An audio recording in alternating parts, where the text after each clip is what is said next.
nílé lóko lájò lẹ́yìn òdì mo kí gbogbo yín káàbọ̀ sí orí ìkànnì Muslimite mo kí yín pé ẹ káàárọ̀ ẹ káàsán ẹ káalẹ́ ní ibi tẹ́lẹ̀ gbogbo tẹ́ bá tẹ́ láǹfààní láti máa wò ìkànnì Muslimite àjíjẹ ara yóò máa jẹun ọlọ́run ní fẹ́ ṣẹṣẹ gbogbo wa ojú tẹ̀ fún wò wá àti títẹ̀ fún wò wá lòdì kò sì ní fọ́nà ṣe ẹ ṣeun. Muslimite TV #1 Islamic channel jẹ́ ìkànnì tí ó wà fún oríṣiríṣi wáàsí àti ọ̀rọ̀ ẹ̀sìn látọ̀dọ̀ ọ̀pọ̀lọpọ̀ àwọn àfáà ńláńlá jàǹkàjàǹkà tí wọ́n mọ̀ máa ṣàlàyé ọ̀rọ̀ nípa ẹ̀sìn wa.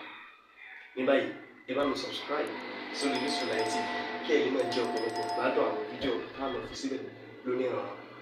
Ẹ bá mi like kí ẹ sì bá mi subscribe, ẹ bá mi share kí ẹ bá mi comment sórí àwọn fídíò yìí kí ṣe bẹ́ẹ̀ bẹ́ẹ̀ ti sí. أعوذ بالله من الشيطان الرجيم بسم الله الرحمن الرحيم السلام عليكم ورحمة الله وبركاته ọpẹ́ ni fún Ọlọ́run èyí ni fún àlékún ìkẹ́ àti ìgẹ́ Ọlọ́run fún aṣíwájú ẹ̀dá òjíṣẹ́ ńlá Ànábì wa Muhammad sallallahu alayhi wa sallam èyí tí ó mú mi wá sí orí ẹ̀rọ ayélujára lásìkò yìí ní ọ̀rọ̀ tí ń lọ lọ́wọ́lọ́wọ́ pàápàá pípa ètò sí aáwọ̀ tó wà láàrin àwọn ọmọ ìyá wa láàrin bàbá wa albarka bàbá mi alhaji taofik akéwùgbà gold àti bàbá wa ọmọ ìyá wa alhaji ọ̀kanlọ́mọ tó fi dórí ìyá wa alhaja kàfílàtù Kaola. Ọlọ́run sọ fún òjíṣẹ́ ńlá Ànábì wa Muhammad nínú tírà mímọ́ al-Qur'an kò ní sáà jẹ́ pé Suratul Hujurat ní àyà kẹwàá rẹ̀ a'udhu billahi minash shaytanir rajim innamal mu'minuna ikhwa fa aslihu bayna akhwaykum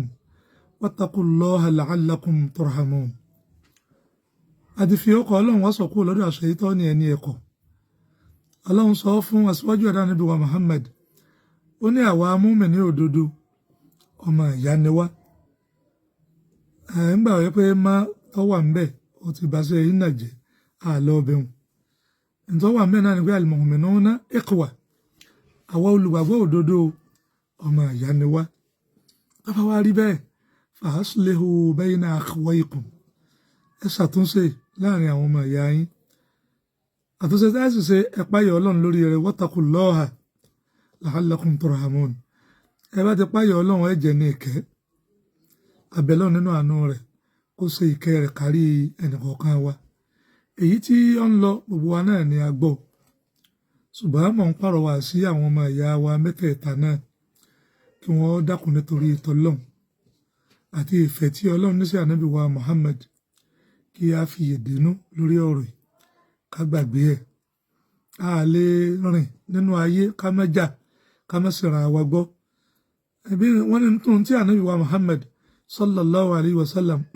tó tọrọ nígbà tó lọ sí Laylatul Isra'i wal Mi'raj ni pé ìwọ Ọlọ́run mo fẹ́ kó yọ̀ǹda nǹkan kan fún mi àwọn ọmọlẹ́yìn èmi Ànábì Muhammadu àwọn ọmọlẹ́yìn èmi ìfẹ́ kí wọ́n máa jà wọ́n mọ̀ tí èsìra wọn gbọ́ páà nígbà kan. Ọlọ́run ní àyọ̀ǹda eléyìí fún ìta fún ọ ni pé tí wọ́n bá jà yóò máa parí. bọ́rọ̀ ẹ̀yin ọmọ ìyá wa ẹ dákun torí Ọlọ́run kò sí nínú ẹ̀dá láyé tí ò láṣìírí tiẹ̀ kò sí. kẹ́nìkan sọ pé òun ò láṣìírí kan Ọlọ́run bọ́ ọ̀bọ ni kò sẹ́nìkan láyé tí ò láṣìírí. mo rọ̀ wá mo máa ń pa alámarin mo lè sọ ń pa rẹ̀ ẹ jẹ́ ká gbàgbé ẹ̀ torí ìtọ́lọ́run mo bẹ̀yìn lórúkọ Ọlọ́run tí gbogbo wa náà gbàgbọ́ pé gbogbo tá a bá kúkú ṣe yóò san wá lẹ́san lórí ẹ̀ǹjọ́ kan o mo bẹ̀yìn lórúkọ Ọlọ́run ẹ jẹ́ á gbàgbé ẹnìkan náà ni ó jàre ẹnìkan ni ó jẹ̀bi lábẹ́ bó ti wá rí orí náà á tó bẹ̀rẹ̀ wa ni pé má bínú. èyí ló sì jẹ́ ìtọ́lọ́run fún àwa ummatul islamiyya ẹni pé ẹni tó bá tí ìjà bá wálé láàrin wa láàrin èèyàn méjì ẹni ọkọ kíra wọn gan tó ní assalamu alaikum ó lóun lẹ́ni tó lóore jù. ìwọ tó ọdáhùn sálámà náà lóore o ṣùgbọ́n tí ẹ lóore pọ̀ ju ti ẹni tí ọkọ sálámà ń lọ ìwọ tó ọkọ sálámà yẹn ló lóore jù lọ. torí náà ẹ jẹ́ ọtán náà wa ẹ jẹ́ ká pinwọ́ àwọn ọ̀rọ̀ tá a máa sọ síra wa táwọn aláìníṣẹ́ tí wọ́n wà á kà sí nǹkan tí wọ́n máa gé fẹ́ máa jẹ́ èbú fún wa ẹni tí ń ṣẹlẹ̀ sí yóò gbogbo wa náà ló jẹ́ èbú fún bí ẹ bá sọ pé àkẹ́kùsẹ̀mí ní ń bú làákàrí ẹ̀ ó kéré ni gbogbo wa náà ló jẹ́ èbú fún tọrọ máa yá wa ní ojú òní tí yẹn láéláé ẹ bá ní kojú ọ̀tẹ̀ nìkan nù yín àyẹ́pọ̀ náà ń bẹ lọ́hùn kojú ó ti òun gan fúnra òun nù tó fi jẹ́ pé mo bẹ̀yìn lóko ọlọ́run ẹ dákun ẹ jẹ́ kí á gbàgbé ọ̀rọ̀ ẹ jẹ́ ká gbàgbé ẹ jẹ́ ká mọ̀ kúrò lọ́kàn gbogbo abáríra wa kàkíra wa padà èyí ò ti kọjá nù ká sì má sọ nǹkan kan mọ́ lẹ́yìn ẹ̀ inú mi dùn mo ti pa àárọ̀ wà sí gbogbo ẹ̀yin bàbá mi ẹ̀yin màmá mi àlùbáríkà nínú ọ̀rọ̀ bí ẹ dákun torí ọlọ́run torí ìtọ́ ọlọ́run ó dà ní tí ó tó ga jù tá a wò pọ́ùn tó tóbi tó wà ní àwọn ilé ẹjọ́ ní tó wù mí ni kí ọlọ́run ràn wá lọ́wọ́ ká gbàgbé òun náà kò sí ní mùsùlùmí ní mọ́sán alánàbí ní kọ́ ọlọ́run ó fún nǹkan mẹ́jà ọlọ́àmọ̀ ẹja oníṣùbọ̀ yóò máa ní parí náà ọlọ́run á ṣàdéhùn rẹ̀ fánàbí ẹ̀jẹ̀ ajé ọ̀sẹ̀ láàrin ara wa wá sẹ́ra wa ká gbàgbé ẹ ká má wulẹ̀ sọ pé á mú òwú báyìí àìmọ́ náà gbọ́dọ̀ sọ̀rọ̀ eléyìí ẹ̀jẹ̀ á gbàgbé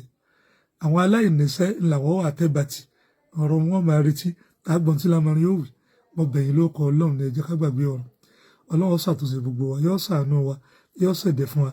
ọlọ́run àbíọ̀nù àánú rẹ̀ ṣàtúnṣe àwọn ummatul islamiyya lápapọ̀ mọ́jẹ̀ kọ́ta ọ̀rẹ́rìn wa láíláí ọ̀tá ò ní rẹ́rìn wa o wala hawla lana wala quwwata illa billahil aliyyil azim jazakumullahu khairan.